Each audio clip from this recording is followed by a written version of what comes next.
Comenzo con un sonido, no era una voz, no era un mensaje, una frecuencia tan ajena que hizo temblar a las propias estrellas. Al principio, era débil, una ondulación a través del vacío, captada solo por los sensores olvidados del puesto avanzado K-9.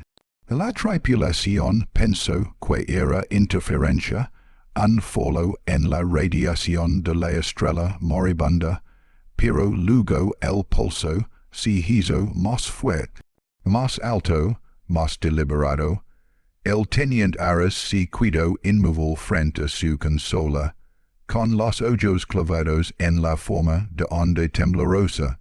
No era aleatorio, era rítmico, como un latido. Capitana tiene que ver esto. Su voz se quebró, traicionando el miedo que intentaba ocultar. La capitana hilera avanzó, sus botas resonando contra el suelo de acero. Se inclinó sobre la pantalla, sus ojos agudos entrecerrando. El sonido estaba distorsionado, pero era inconfundiblemente intencional. Diso no es una señal susurro en voz baja, casi reverent. Aras trajo saliva, es una advertencia. El sonido se propagó por la estación, los luces parpadearon. Las consolas vibraron, y luego silencio, un silencio tan pesado que oprimía sus pechos, asfixiante, como si el propio vacío se era inclinado para escuchar. Cada miembro de la tripulación lo sintió, una vibración en los huesos, una presencia en la oscuridad. Y entonces todo quedó en silencio. El puesto avanzado K-9 era una estación de escucha olvidada que orbitaba una estrella moribunda.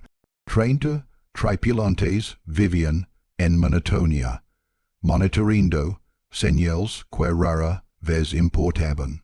La Grieta de Perseo era su prisión, una frontera donde la luz se doblaba de forma extraña, donde los sensores fallaban y donde los susurros de flotas fantasma acechaban a cada viajero.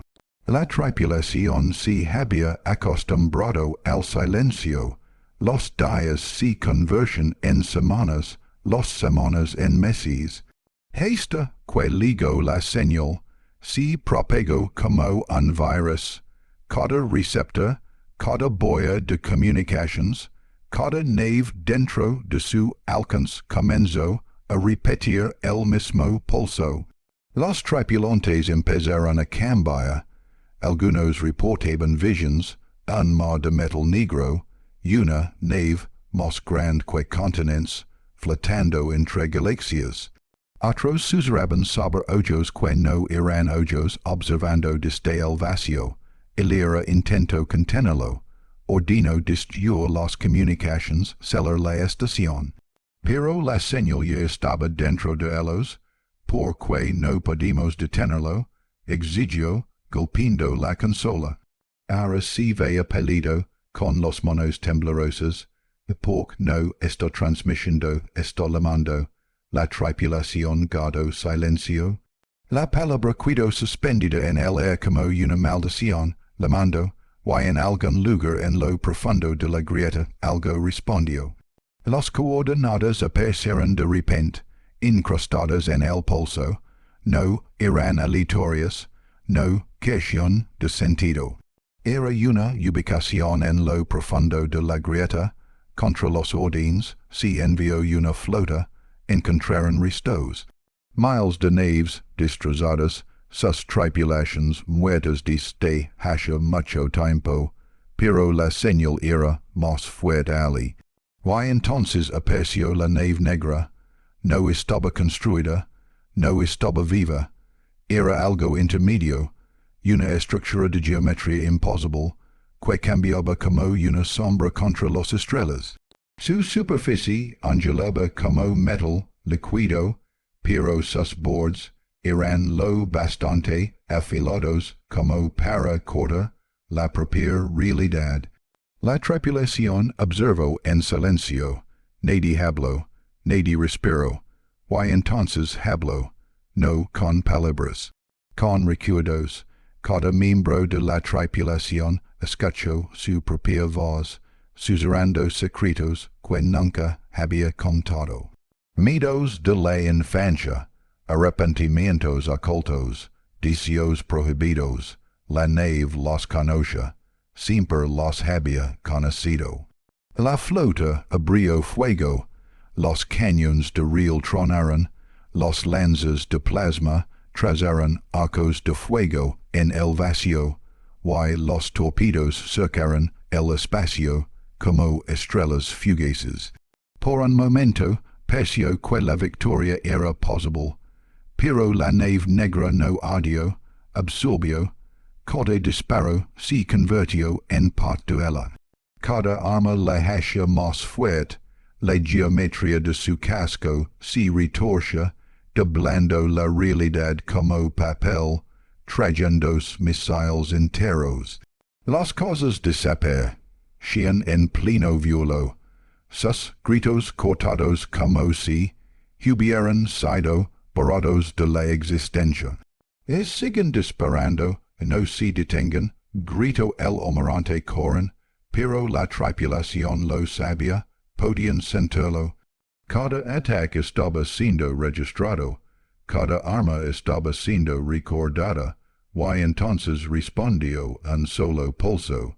Una sola onda de sonido, cada nave de la flota, cuido en la oscuridad, motores muertos, luces apagadas, consolas silenciosas, el vacío los trajo por completo, en el puesto avance, Puesto K-9, la tripulación observó con horror como la flota quedaba a la deriva. Capitanes sus aras no intenta matarnos, intenta recordarnos, el tembló, quería negarlo, pero en el fondo lo sabía. La nave negra no era un enemigo, era un testigo.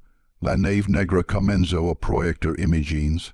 La tierra, no la tierra actual, sino la tierra de la memoria, guerras, ciudades, océanos en lomas, y también esperanza, risas, sueños. ¿Lo sabe todo sus aras? No respondió el no nos está mostrando nada. Sí está mostrando a sí misma. La verdad se extendió como fuego, no era un arma, era un archivo, y para ser rico, todo había que ser consumido. Las visions cambiaron, otras civilizaciones, otros mundos, todas terminaban igual, consumidas, preservadas, perdidas, es inmortalidad dijo aras, es una tumba, respondió el la nave negra no solo doblaba la realidad, doblaba a las personas, la tripulación se fracturó, algunos rezaban, otros enloquecen, otros sonríen. Aras creyó, el resistió, el sabía lo que debía hacer, destruyó la estación, cortó la señal, pero Aras la detuvo. Esto es salvación dijo, esto es una tumba respondió ella, el último mensaje de K-9, no fue una señal de socorro, fue un susurro, no estamos solos, nunca lo estuvimos, y ahora le pertenecimos. La nave negra se desvanció en la grieta. No hubo restos, no hubo sobrevivientes, solo la señal, on lashando, on esperando, y en algún lugar en el silencio entre las estrellas escucha.